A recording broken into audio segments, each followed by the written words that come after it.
PLD لکھ کے یہاں تک پہنچے. کبھی وہ جنرل سیٹ پہ آ جاتے ہیں, کبھی وہ ٹیکنوکریٹس پہ. اللہ کے فضل و کرم سے آج جس طرح ہمارے وکلاء نے کیس لڑا ہے, مجھے اللہ کے گھر امید ہے جس طرح یہ مانسرا میں ناک آؤٹ ہوئے, یہاں پہ ٹیکنوکریٹ پہ ہوئے, اب جنرل سیٹ پہ بھی اللہ ان کو ناک آؤٹ کرے کہ پاکستان کی سلامتی کی بات ہے. میں نے تو جج صاحب سے بات ہی نہیں کی. میں نے کہا موصوف تو 9 مئی کے حملوں میں بھی برابر کے شریک تھے. سالمیت پاکستان پہ مانسرا کے اندر ایبٹ آباد میں بلوچ سینٹر میں جو حملہ ہوا ہے, یہ اعظم صاحب اس میں پورے ملوث تھے. اگر انکوائری ہوگی تو پکڑے جائیں گے, ان کے رشتہ دار پکڑے جائیں گے, بھتیجے پکڑے جائیں گے. تو یہ میں ایک برائی کو روکنے آج پشاور آیا ہوں, اور لگتا ہے کہ سارے جہاں کا درد ہمارے جگر میں ہے. آپ لوگ بھی تو کوئی برائیاں پکڑیں, کچھ لوگوں کو کہیں, پارٹیز کو کہیں کہ خدا کے لیے سینٹ میں وہ لوگ بھیجیں جو ایک نیک نامی ہو. جس طرح ساک ڈار صاحب ہیں, مصدق ملک صاحب بیٹھے ہوئے ہیں, عبدالجبار ہوتے تھے, پیپلز پارٹی کے کتنے پڑھے لکھے لوگ, اور کتنے ان کی چہرے دیکھ کے لگتا ہے یار یہ سینٹ آف پاکستان. تو اس لیے آج ہم آئے, کیس کر رہے ہیں, اللہ مدد کرے گا, سپریم کورٹ آف پاکستان تک جائیں گے. آخر ایک ہم نے ذمہ لے لیا ہے, برائی کو روکیں گے انشاءاللہ. یہ بتائیے گا کیپٹن صاحب, PML کی جانب سے بھی خیبر پختونخوا اسمبلی میں ایسے لوگوں کو ٹکٹ جاری کیا گیا تھا جن پر کافی اعتراض تھا, تو اس حوالے سے کوئی پارٹی کوئی ڈیسیژن لے رہی ہے؟ پارٹی نہیں, آپ ان کو کہیں کہ عدالت میں آ جائیں, عدالتیں کھلی ہیں. عدالت جو فیصلہ کرے گی پارٹی اس کو تسلیم کرے گی. پارٹی ہے, کوئی جمہوری نظام ہے, کوئی عدالت تو نہیں ہے کہ آنے والے کو ہم پڑھ جائیں ادھر آؤ نا ذرا تمہاری پہلے انکوائری کروائیں سب انسپیکٹر سے. یہ جائے عدالت سے فیصلہ لے, ہم اس کو آن کریں. آگے جی, کسی ایک کا نام بتا دیں جی, تاکہ شام کو وہ آپ کو فون کرے کہ بھائی میں تو کلین بندہ ہوں, مجھے آپ نے کیوں کہا؟ نہیں مجھے تو نہیں پتا, کوئی اور سوال کرے نا. دھوپ میں بٹھایا ہے تو اب کام تو پورا ہونا. زیادہ دھوپ میں آپ نہ بیٹھے, روزہ بھی اور اور بھائی ہم تو پیدا ہوئے تو فوج میں, دھوپ میں نکلے باہر. یہ بتا دیں مستقبل کیا نظر آ رہا ہے؟ یہ مہازارائی چل رہی ہے, خیبر پختونخوا پہلے ہی اتنی مشکلات میں پھنسا رہا, دہشت گردی میں فرنٹ لائن صوبہ رہا, اب ایک طرف یہ مہازارائی آ گئی ہے, یہ سوال ہے بیڑا غرق ہو رہا ہے سب. جی, عوام نے تو اپنا بیڑا خود غرق کیا ہے. پچھلے 15 سال سے نئے لوگوں کو آپ نے حکومت دی ہوئی ہے. 1100 ارب روپیہ عوام کا قرضہ ہو گیا, صحت کارڈ میں پیسہ کھا گئے. کالا ڈاکہ کی گندم یہاں سے جائے اور وہ عیسائی اس کی ہو کسی اور جگہ پر. تو جب کرپٹ لوگوں کو آپ اقتدار دیں گے تو پھر عوام کا بیڑا تو چپے ہو جائے گا نا. 1100 ارب روپیہ کون اتارے گا؟ ابھی مجھے ان لوگوں نے کہا کہ جی یہاں پر ٹرین چل رہی ہے. میں نے کہا وہ جو چلانے والی چیز تھی وہ تو جل رہی ہے.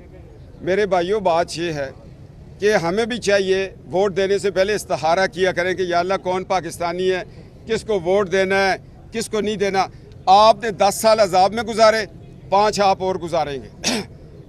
یہ جو ابھی PTI کی گورنمنٹ بنی ہے, میں تو کہتا ہوں ہماری قوم کا سب سے بڑا مجرم جو ہے نا وہ ثاقب نثار ہے, اور پاناما کے 5 جج ہیں. بس ان 5 ججوں کو عدالتی کٹیڑوں میں لائے, ان سے پوچھے کہ بھائی چلتا پھرتا پاکستان تھا, 60 روپے پہ پیٹرول مل رہا تھا, 105 پہ ڈالر تھا, سی پیک بن رہا تھا, اندھیرے چھٹ گئے تھے, بادشاہ بن رہا تھا, دیامبر بن رہا تھا, خوشحالی آ رہی تھی. پشاور سے لے کے ڈیرہ غازی خان تک موٹر وے بن رہی تھی. پشاور سے لے کے لنڈی کوتل سے لے کے تو کراچی تک موٹر وے بن رہی تھی. اس کے بعد کرک سے لے کر کالا باغ تک موٹر وے ڈیزائن میں تھی. تو یہ 5 ججوں نے جنرل باجوہ اور جنرل فیض حمید کی ماں پر کیوں غلط فیصلہ دیا؟ جنرل باجوہ نے اس لیے غلط فیصلہ دلوایا کہ نواز شریف تو مجھے ایکسٹینشن نہیں دے گا, عمران دے گا.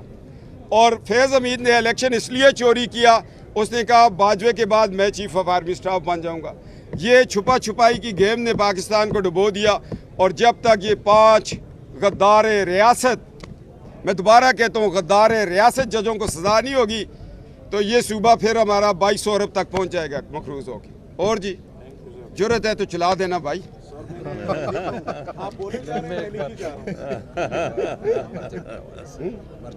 جی بسم اللہ الرحمن الرحیم. سب سے پہلے میں بھی آپ سب میڈیا والوں کا شکریہ ادا کرتا ہوں. پاکستان مسلم لیگ نون کی اس ملک کے لیے جو خدمت ہے وہ کسی سے چھپا ہوا نہیں ہے. اگر وہ آپ ڈیولپمنٹ کے حوالے سے دیں گے, اگر وہ حق دینے کے حوالے سے آپ دیکھیں, ہمارا یہ پورا بیلٹ یہ خان سے لے کر چترال تک, اس بیلٹ کے اوپر ایک علاقہ غیر ہوتا تھا, اور وہ صرف وہ لوگوں کے لیے, علاقہ غیر والوں کے لیے مسئلہ نہیں ہوتا تھا, وہ پورے اس صوبے کے لیے مسئلہ ہوتا تھا. آج الحمدللہ اس کا فائدہ ہمیں یہ مل رہا ہے کہ ابھی آپ دیکھیں 50% FIR اس صوبے میں کم ہو گئے. جو 2018 میں تھا, 2023 میں دیکھیں تو وہ 50% FIR کم ہو گئے. وہ کس کی حکومت میں ہوا ہے اور کس کی وجہ سے ہوا؟ یہ گورنر صاحب بیٹھا تھا, اور الحمدللہ یہ پاکستان مسلم لیگ نون کی حکومت میں ہوا ہے, اور یہ احسان ہمارے اوپر, خیبر پختونخوا کی قوموں کے اوپر, عوام کے اوپر پاکستان مسلم لیگ نون نے کیا ہے. اسی طرح کچھ مفاد پرست افغانستان اور پاکستان کا جو بارڈر ہوتا تھا, جس کو کہتے تھے ڈیویڈ لائن, اور اس پر پچھلے 72 سالوں میں مفاد حاصل کرتے تھے یہاں ہمارے عوام, اور ہمیں یہی کہا جاتا تھا کہ لر و بر. ابھی لر و بر کا اور اس بارڈر فینسنگ کا فائدہ آپ نے دیکھ لیا کہ جو دہشت گرد وہ بھیج رہے تھے, پاکستان نے اپنی جو بھی ان کو ضرورت ڈیمانڈ تھا اور جو بھی ان کو ضرورت تھا کہ جہاں پر وہ دہشت گرد چھپے ہوئے افغانستان میں جا کر انہوں نے اس کے اوپر ایئر اٹیک کر کے ختم کر دیا. کوئی مسئلہ نہیں بنا. اگر یہ بارڈر فینسنگ نہ ہوتا تو آج افغانستان اور پاکستان کا کس حد تک مسئلہ بن جاتا. آج اگر کہا جاتا ہے کہ افغانیوں کو ہم نے نکالنا ہے, تو کیوں کہا جاتا ہے؟ اس لیے کہا جاتا ہے کہ افغانستان افغانستان ہو گیا, پاکستان پاکستان ہو گیا. یہ کس کی حکومت میں ہوا ہے؟ یہ پاکستان مسلم لیگ نون کی حکومت میں ہوا ہے. پاکستان مسلم لیگ نون نے جتنا احسان ہمارے خیبر پختونخوا کے عوام پر کیا ہے, میرے خیال میں آج تک پچھلے 75 سالوں میں کسی پارٹی نے ہمارے لیے جو ہے اتنا کام نہیں کیا, نہ ہمارے نسلوں کو محفوظ کیا ہے. ابھی جو ہے 8 فروری کو جو کچھ کیا ہے قوم بکتے, خیبر پختونخوا کے عوام بکتے. میں آیا ہوں پشاور میں اپنے چیف منسٹر صاحب, جو ہمارے صوبے کے چیف منسٹر ہیں گنڈاپور صاحب, ان کو میں کہتا ہوں اول خیش اور بعد درویش.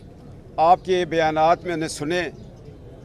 میں آپ کو دعوت دیتا ہوں کہ آپ ہمارے ساتھ ہمدردی کریں. کالا ڈاکہ میں جو کرپشن پچھلے 5 سال میں ہوئی ہے اس کو کنٹرول کر کے دے دیں, اور آئندہ کالا ڈاکہ میں جو ڈیولپمنٹ سکیمز چلیں گی ان پہ چیک اینڈ بیلنس رکھنا.